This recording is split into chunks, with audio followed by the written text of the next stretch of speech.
ውዶችዬ እንደኔ የጠለብ ቤት ያላችሁ ማዳም ኩሽና ያላችሁ እህቶቼ በስደት ያላችሁ ማለት ነው ተጠንቀቁ ማለት ነው። ታሁን በኋላ እንኳን ተጠንቀቁ። ገንዘባችን በጣም እየተበላን ያለ ነው። ምክንያቱም እንደ ልባችን ስለማንወጣ ማውጣት ስለማንችል አንድ ልብስ ላይ 150 130 250 የምናወጣበት አለን ማለት ነው። ሀበሻ ሱቅ ማለት እኔ እነሱን እየተመቀኘሁ አይደለም፣ ለምን አገኙ ማለት አይደለም። ግን ለኛም ብታዝኑ እንደምን ችግር አለው? እናንተ ተርካሽ ቦታ ያመጣችሁ ለኛ በውድ ነው የምትሸጡት ማለት ነው። እውነት ለመናገር በጣም ያሳዝናል ማለት ነው። እንዴት አንድ ልብስ ላይ 250 150 ነው የሚወጣው ማለት ነው። ግን ሻርጃ ብትሄዱ ማለት ነው ህንዴ ሱቅና ፊሊፒኒ ኢንዶኔሽያ ሱቅ ብትሄዱ በጣም ርካሽ ነው እሱ ማለት ነው። አትበሉት። አሁን በኋላ ቅመሞችዬ ከሀገራችን የወጣ ነው መቼም ሰርተን ልንለወጥ ነው። ገንዘባችንን አሉባልታ ላይ ባናውለው ጥሩ ነው ማለት ነው። እኔ ጉድ ነው ያየሁት። ትናንት ወጥቼ አላውቅም ነበር። እኔም ጠለብ ነበር እንደፈለኩ መውጣት አልችልም። ግን ትናንት ሴትዬ ስቃለኝ ይዛኝ ሄዳ እንዴ የፈለጋችሁትን እንዴ 300 ብር 300 ድርሃም ይዛችሁ ብትሄዱ ማለት ነው የፈለጋችሁትን ገዝታችሁ መምጣት ትችላላችሁ ማለት ነው። እንዳትሸወዱ የኔ ውዶች እና ውዶችዬ አትሸወዱ ልላችሁ ፈልጌ ነው ማለት ነው። ምክንያቱም እነሱ ለምን አገኙ ልል አይደለም፣ እነሱም የርዝቃቸውን ነው። እኛም ግን እንዳንጎዳ መተሳሰብ ነበረብን ማለት ነው። ግን አትሸወዱ። ሻርጃ ሄዳችሁ ፈለጋችሁትን በርካሽ ፈለጋችሁትን ያክል መግዛት ትችላላችሁ ውዶችዬ። እንግዲህ እንደምታዩት ነው፣ በጣም ደስ ይላል ማለት ነው። እንደ ልባችን ማንወጣ እህቶቼ ማለት ነው። ተጠንቀቁ። ገንዘባችሁን እንዳገኛችሁ ኦንላይን ያያችሁትን ቲክቶክ ላይ ሊፍተር እያደረጉ የሚዘረጉትን ሁሉ ያገኛችሁትን አትግዙ ማለት ነው። አትበሉ፣ አትሸወዱ።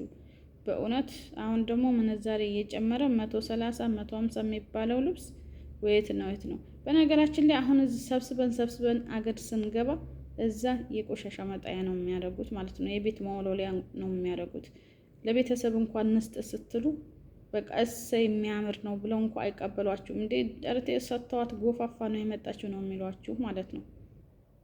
አሰላሙ አለይኩም ወራህመቱላሂ ወበረካቱ። ውድና የተከበራችሁ የቻናሌ ቤተሰቦች ሰላም፣ እንዴት ናችሁ? ክርስቲያን ወገኖቼ ሰላም ብያለሁ።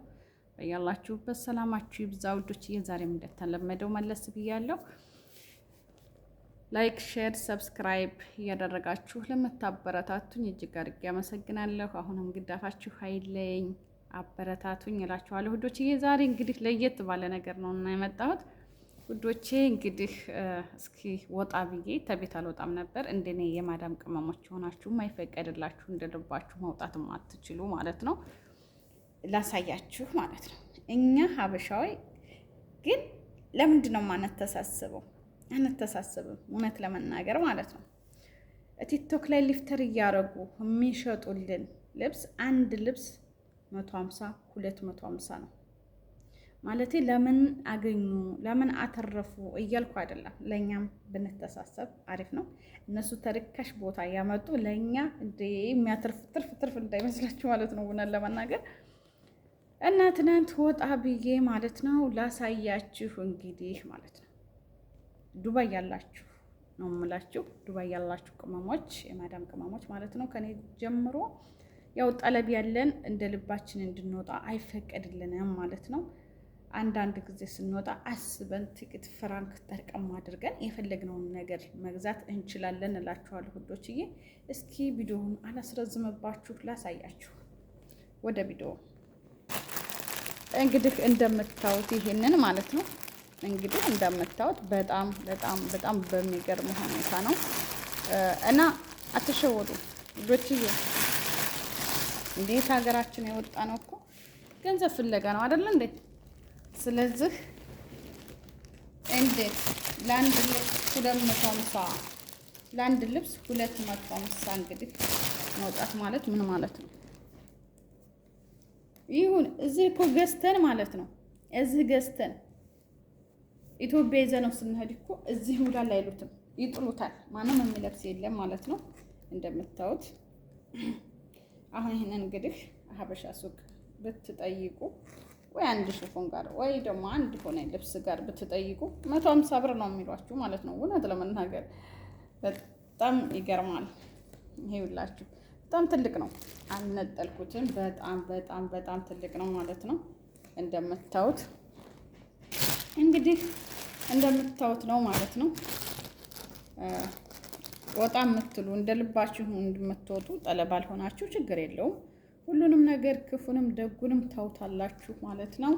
እንደምታዩት እንግዲህ እንዴ ዋጋው በጣም ይገርማችኋል እኮ እንዴ! እንደዚህም አለ እንዴ! ይሄማ እኛም እኮ ገዝተን እንደዚህ ማትረፍ እንችላለን። አይመስላችሁም ቤተሰብ? በቃ እንትን አላልኩትም ማለት ነው። አልነጠልኩትም። እንግዲህ ከካሜራ ውጭ ስለሚሆን ብዬ ነው። እንደምታዩት ማለት ነው። ይሄው እንደምታዩት ማለት ነው። ይገርማል፣ በጣም ይገርማል እላችኋለሁ ውዶችዬ። እስኪ ላሳያችሁ። በቃ ተቤት ወጥቼ ስለማላቅ ሁሉም ነገር ብርቅ ሆነብኝ። ፈዘዝኩኝ። ማንኛውን ልግዛ ብዬ ማለት ነው። እና ይኸውላችሁ እንግዲህ እስኪ ውዶችዬ እንግዲህ መጨረሻ ላይ ደግሞ ላሳያችሁ ይከንን ማለት ነው። ይሄ እኔ እውነት ለመናገር እኔ ወላሂ ይሄንን ማለት ነው ሀበሻ ሱቅ ጠይቄ ማለት ነው። ሀበሻ ሱቅ ጠይቄ 60 ወይንም ደግሞ 130 ያሉኛሉ ማለት ነው ውዶቼ። እንግዲህ ይሄ ቀሚስ ነው ማለት ነው። እንደምታዩት በጣም ያምራል። እንዴት ነው የምንበላው? እኔ ግርም የሚለኝ ነገር ማለት ነው። እነሱም አዎ ለማገኘት ነው። እኛም ደግሞ ታንዷ 2-3 በርከት ብትልልን ለኛ አሪፍ ነው ብዬ አስባለሁ ማለት ነው። እርግጥ ነው አሁን እዛ ሀገር ገዝተን የፈለግነውን ነገር ገዝተን ይዘን ብንሄድ ኢትዮጵያ ላይ ማንም ፈቃደኛ ሆኖ ደስ ብሎት የሚቀበላችሁ የለም። ምክንያቱም እኔ አይቼዋለሁ ማለት ነው። አሁን ቀደም ሂጄ ስንት 150 ኪሎ እንደዛ ነው እየሄድኩት ስንት ጉድ ከፍዬ ማለት ነው መጣን ላይ ያንን እየጀ ዘመድ ሲሰበሰብ ሲመጣ ለሁሉም አንዳንድ ሳዳርስ ማለት ነው። ሽቱ ልነግራችሁ አልችልም። ኢትዮጵያ ውድ ነው። ልብሱን እየሰድ በእውነት ይሄ በቃ ለኩሽና ለእንጀራ መጋገሪያ ይሆንሻል እንጂ ምን ያደርጋል? እዚህ እኮ ሞልቷል። አሪፍ ነው። ልብሱን ታምትሰጭን ልክ ብሩን ብትሰጭን ይሻል ነበር ነው የሚሏችሁ ማለት ነው። ይዛችሁት የምትሄዱት ልብስ እዚህ ይውላል አይሏችሁም። አሁን እኮ ኢትዮጵያ ላይ የቱርክ ቀሚስ ብትሉ የቱርክ ቱታ፣ የቱርክ ጫማ ሁሉም ነገር ገብቷል ኢትዮጵያ ማለት ነው። ገንዘቡ ነው እንጂ የፈለጋችሁትን ነገር ማግኘት ትችላላችሁ ማለት ነው። ኢትዮጵያ ያው አናቅም፣ ግን አረብ ሀገር 2 ዓመት 3 ዓመት 4 ዓመት 8 ዓመት ድረስ ቆይተን ስንሄድ ባዷችን አንሄድም። ምክንያቱም ተዝጓፈን ገዝተን ነው ይዘን የምንሄደው። ለቤተሰብ ለዘመድ አዝማድ ሁሉ ተገዝቶ ነው የምንሄደው እና እዛ ሄዶ ግን እዚህ ይውላል አይባልም ማለት ነው። እውነት ለመናገር እዚህ ግን ገንዘቡ የወደቀ ነው። ልክ እንደ ሀገራችን ገንዘቡ የወደቀ ነው። ግርመኝ አልኳችሁ። እስኪ ይሄ ስንት ይገዛል? በቃ ስንት በ15 በ20 የምትገዟቸው ቲሸርቱ የወንድም ሆነ ምንም ሆነ አቤት ብራንድ የሆነ ማለት ነው። እንዴ 30 ብርማ አታወጡም። 30 ብር አታወጡም። 30 ድርሃም ራሱ አታወጡ ማለት ነው። በ10 አሁን ይሄ ስንት ይመስላችኋል? እንደምታዩት ማለት ነው። በ15 ድርሃም በ20 ድርሃም የሚገዛው ቀላል እንዳይመስላችሁ። ገንዘባችሁን አንድ ልብስ ላይ 150 250 እያላችሁ ገንዘባችሁን አትበሉ ውዶችዬ ማለት ነው። የማዳም ቅመሞች ያው እንደልባችሁ መውጣት አትችሉም አውቃለሁ። እኔም ላይ ያለና ግን አንድ ቀን ሴትዮዋችሁን እዚህ ቦታ ይዘሽኝ ሂጂና ይሄን መግዛት እፈልጋለሁ በሏቸው ማለት ነው።